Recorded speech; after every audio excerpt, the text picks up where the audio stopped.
성도 여러분 안녕하십니까? 오늘도 아침 예배에 찾아오신 성도님들을 진심으로 환영합니다. 오늘도 계속해서 그리스도의 은혜 시리즈를 살펴보려고 합니다. 세 번째 시간으로 은혜를 통해서 어떻게 그리스도의 제자가 될 수 있는지 배우는 중요한 시간입니다. 오늘 말씀도 꼭 들어보시길 바랍니다. 이제 기도하겠습니다. 하늘에 계신 아버지, 우리에게 그리스도의 은혜가 무엇인지 배울 수 있는 시간을 주심에 감사드립니다. 부족하지만 하나님의 말씀 안에서 떠나지 않도록 붙잡아 주시옵소서. 오늘은 은혜를 통해서 어떻게 그리스도의 제자가 되는지 살펴보려고 합니다. 말씀을 전하시는 목사님께 성령으로 함께하여 주시옵시고, 말씀을 듣는 모든 성도들이 말씀을 있는 그대로 받을 수 있도록 인도하여 주시옵소서. 예수님의 이름으로 기도드립니다. 아멘. 오늘도 특별한 말씀이 이어집니다. 함께 묵상할 제목은 주님의 제자가 되지 못하는 이유입니다. 이제 목사님께서 권면의 말씀을 전해주시겠습니다. 안녕하십니까 성도 여러분. 오늘은 은혜에 대한 세 번째 말씀을 나누겠습니다. 오늘도 이 은혜가 무엇인지, 이것이 우리에게 어떻게 작동하는지, 이 은혜를 통해서 우리가 어떻게 그리스도의 제자가 되는지에 대한 중요한 말씀을 나누도록 하겠습니다. 은혜에 대한 오해가 현대 기독교에 큰 재앙을 가져왔습니다. 어떤 재앙을 가져왔을까요? 값싼 은혜가 문제입니다. 이 값싼 은혜가 그리스도의 제자가 되는 길을 막아버렸습니다. 성도 여러분, 오늘날 교회의 모습을 잘 보시기 바랍니다. 많은 사람들이 주님을 사랑한다고 말합니다. 주님의 은혜로 구원받았다고 고백합니다. 그러나 평생 교회 다니는데 주님의 그리스도의 제자가 되지 못하고 있습니다. 하나님의 부르심에 전적으로 응답하고 자신의 생애를 드리지 못하고 있는 것입니다. 왜 그렇게 됐을까요? 값싼 은혜의 가르침에 미혹당했기 때문입니다. 성도 여러분, 값싼 은혜는 오늘날 기독교에서 그리스도의 제자가 되는 길을 막아버린 것입니다. 자, 오늘 본문 성경절 보겠습니다. 로마서 5장 17절. 로마서 5장 17절입니다. 한 사람의 범죄로, 자, 여기서 한 사람은 아담을 말하는 것이죠. 아담 한 사람의 범죄로 말미암아 사망이 그 한 사람을 통하여 왕노릇하였은즉. 무슨 뜻입니까? 아담 한 사람의 죄 때문에 죄가 인류에게 왕노릇하게 되었다는 것입니다. 타락한 본성으로부터 올라오는 그 충동을 이기지 못해서 쓰러지고 있다는 것입니다. 자, 여기까지의 바울의 말씀을 보면은 절망입니다. 그러나 바울은 희망의 복음을 이어갑니다. 자, 계속해서 보겠습니다. 더욱 은혜와 의의 선물을 넘치게 받은 자들은 한 분 예수 그리스도를 통하여 생명 안에서 왕노릇하리로다. 성도 여러분, 아담으로부터 물려받은 타락한 본성을 갖고 사람들이 태어납니다. 그래서 그 죄가 그들에게 왕노릇할 수밖에 없는 상태로 태어나는 것입니다. 이것이 아담이 우리에게 미친 영향입니다. 그러나 그리스도의 십자가의 은혜는 이런 상황을 뒤집어 엎는다고 바울은 말하고 있는 것입니다. 십자가를 통해서 은혜와 의의 선물을 받은 사람은 생명을 받게 되는데 그 생명이 우리 속에서 왕노릇하게 된다는 것입니다. 이것이 복음입니다. 전에는 죄가 내 속에서 왕노릇해서 죄가 나를 끌고 다녔는데 이제는 주님의 은혜로 생명이 내 속에 들어와서 왕노릇하게 된다는 것입니다. 다시 말해서 새 마음을 받았다는 것입니다. 성도 여러분, 이것이 구원입니다. 이런 경험을 하는 사람은 주께서 부르실 때 감사와 기쁨으로 제자가 되는 길을 가게 된다는 것입니다. 자, 본문을 읽겠습니다. 오늘날 값싼 은혜에 대한 가르침은 교회를 참담하게 만들고 있습니다. 값싼 은혜는 참된 회개 없이도 구원받을 수 있는 가능성을 제시하고 있으며 진리에 대한 확신과 개혁 없이도 침례받을 수 있는 길을 열어놓았고 아무런 고백도 없이 성만찬 예식을 할 수 있도록 만들어 놓았습니다. 값싼 은혜란 그리스도의 제자가 되도록 요구하지 않는 은혜, 십자가 피가 없는 은혜, 그리고 예수 그리스도의 희생과 죽음의 가치를 무의미하게 만드는 은혜입니다. 성도 여러분, 사탄은 십자가의 은혜를 아주 값싸게 만들어 버렸습니다. 그래서 아무나 구원받을 것 같은 환상을 마음속에 심어주고 있는 것입니다. 그러나 성경의 진리는 이것입니다. 믿는 자는 구원받습니다. 그러나 믿는다고 하면서 순종하지 않는 자는 멸망당하는 것이 성경의 진리입니다. 요한복음 3장 36절에 그 말씀이 있죠. 요한복음 3장 36절입니다. 아들을 믿는 자는 영생이 있고, 분명하죠. 믿는 자는 영생으로 들어갑니다. 그러나 믿는 자에게는 순종의 열매가 나타나야 하는 것입니다. 자, 계속해서 읽어보죠. 아들을 믿는 자는 영생이 있고 아들을 순종치 아니하는 자는 영생을 보지 못하고 도리어 하나님의 진노가 그 위에 머물러 있느니라. 얼마나 분명합니까? 성도 여러분, 성경의 진리가 무엇인지 정확하게 보셔야 합니다.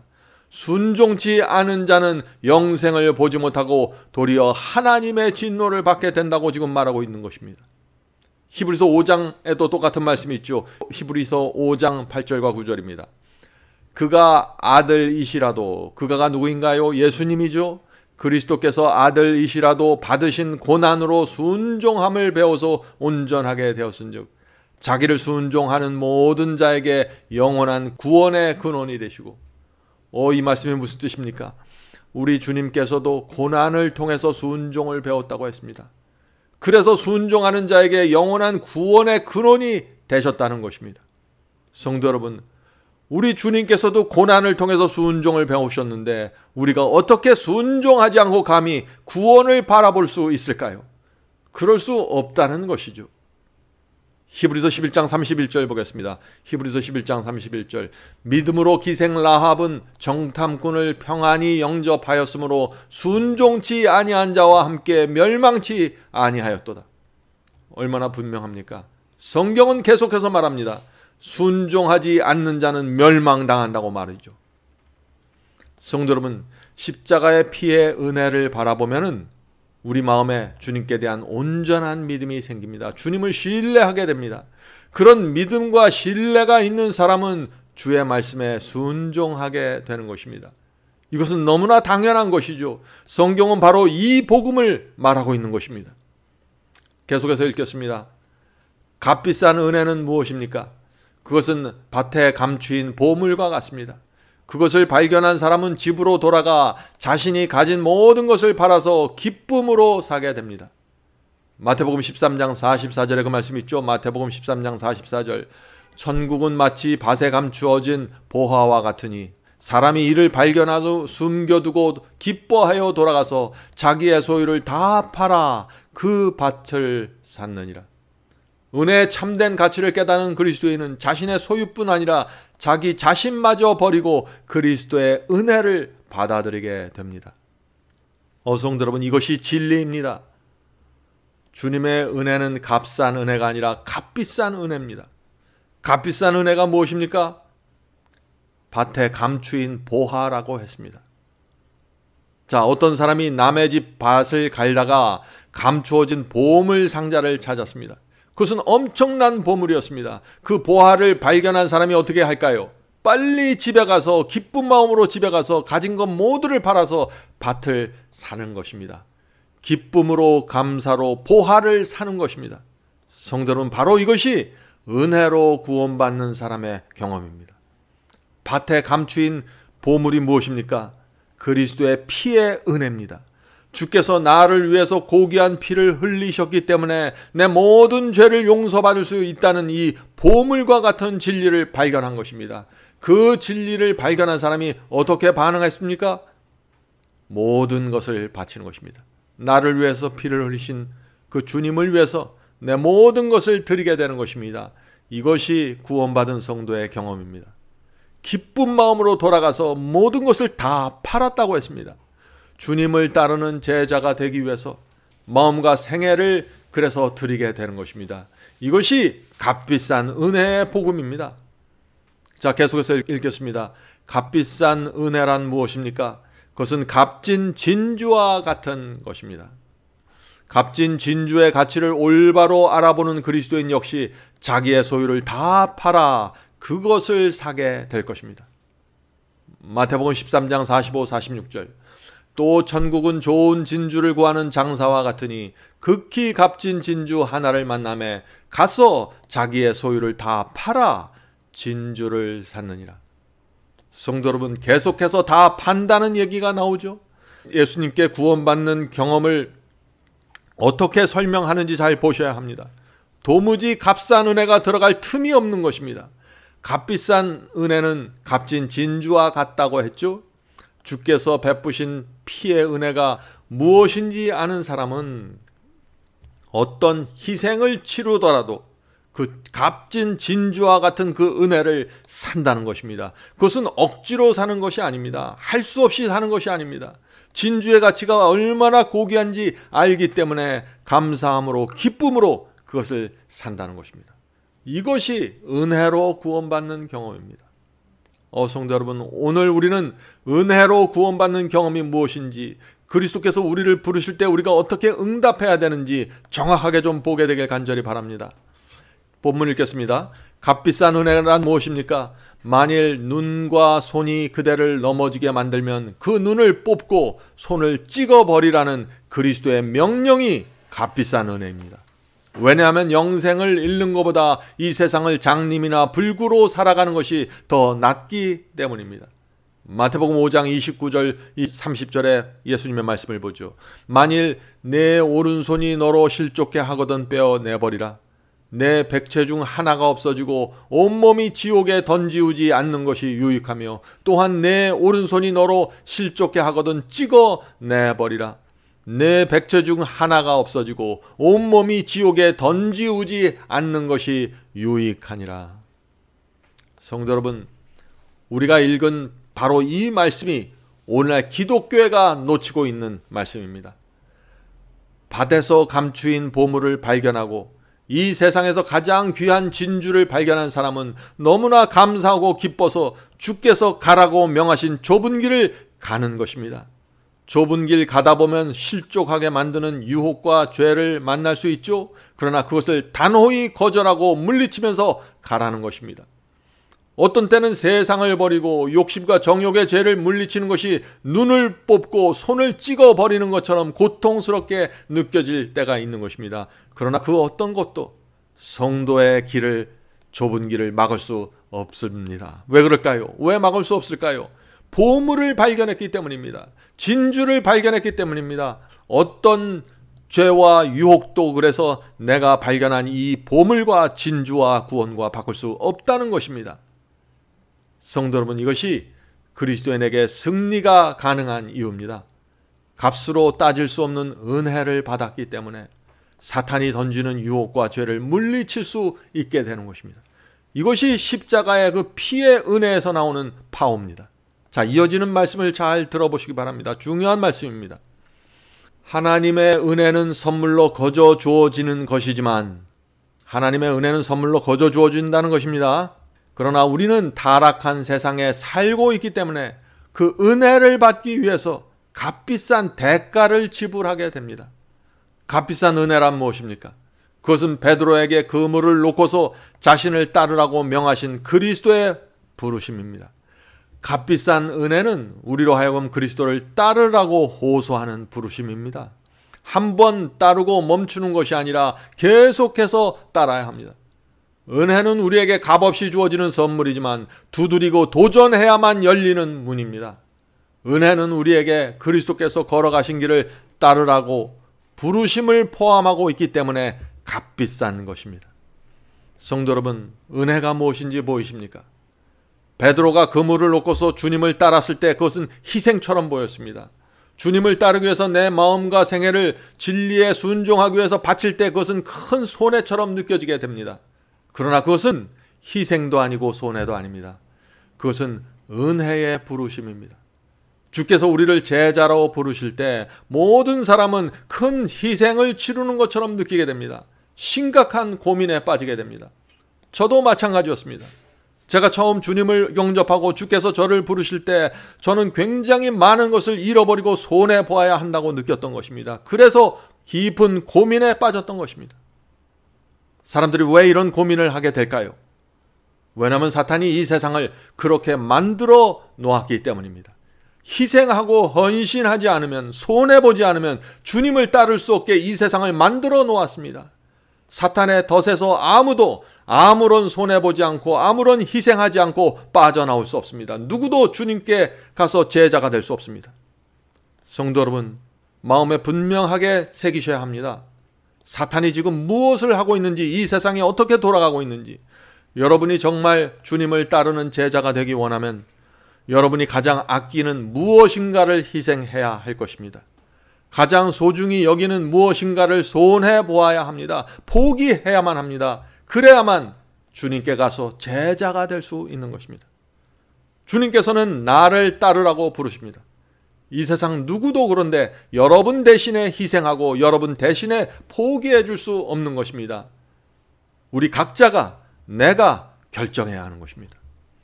12 제자가 모두 부족한 것처럼 보이죠?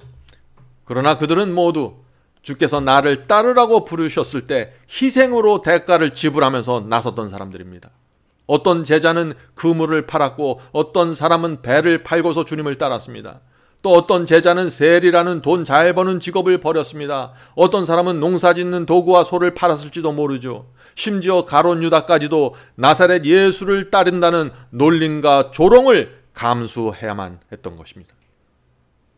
이런 감수와 희생과 헌신이 없으면, 손해보는 일이 없으면 누구도 주님의 제자로 따라갈 수 없는 것입니다. 성도 여러분, 오늘 주께서 여러분을 부르십니다. 나를 따르라고 부르시는 것입니다. 여러분은 이 주님의 부르심에 응답하시겠습니까? 주께서 인도하는 좁은 길, 순종의 길을 가려면 반드시 대가를 지불해야 합니다. 대가를 지불하는 사람만이 사탄의 그 움켜잡고 있는 덫에서 풀려나와 기쁨과 확신을 가지고 주님을 따르게 될 것입니다. 어떤 사람은 큰 희생을 치러야 하고 어떤 사람은 끈질긴 이기심과 욕심을 포기해야만 주님을 따르게 될 것입니다. 오늘 성령께서 우리 각 사람에게 내가 무엇을 포기해야 하고 내가 무엇을 희생해야만 이 진리의 길을 갈 수 있는지 보여주시기를 제가 간절히 바랍니다. 자, 이제 기도하겠습니다. 하늘에 계신 아버지,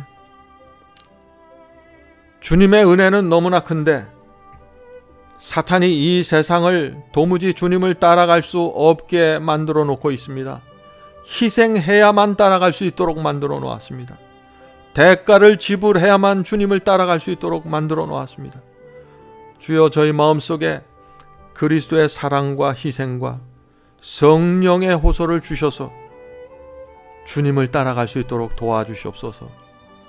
희생이 크게 느껴지지 않도록 저의 마음을 감동시켜 주시옵소서.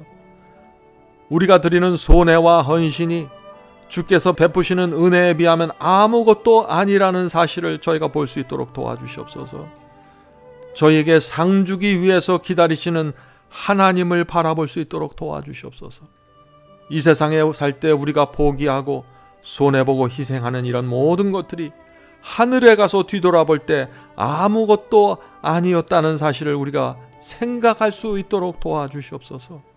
하늘에 계신 아버지, 저희가 진리를 사랑하고 주님을 따르기 원합니다. 주의 제자가 되길 원합니다. 좁은 길을 갈 때 마음속에 있는 큰 확신을 갖고 따라가길 원합니다. 주여, 저희를 그리스도의 제자로 불러주시고 성령의 호소로 저희의 마음속에 결심을 허락해 주시옵소서. 예수님의 이름으로 간절히 기도드립니다. 아멘.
con